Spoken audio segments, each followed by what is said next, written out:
I'm gonna do a quick review for these Nilight floor mats. These are installed on a Jetta.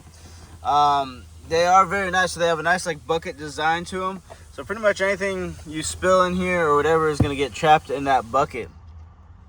So that's pretty awesome. They also have the clips that go into the factory position there. So that's very nice too. They go up pretty much all the way up on the side here. You know, they have a kick, you know, the normal thing has a kick plate here, but it covers that up to kind of protect that as well.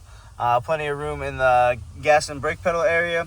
So overall, they've been very, very solid, very nice set. I feel like a good value in my opinion. And here's the back so you can see. So it goes all the way over the, you know, the centerpiece back there, which is nice. Sometimes, you know, the kids kind of step around on there and kick that. But overall, super nice. Pretty much catches everything, keeping the carpet super nice underneath. I think it's a really nice set. I'm very, very happy with it so far.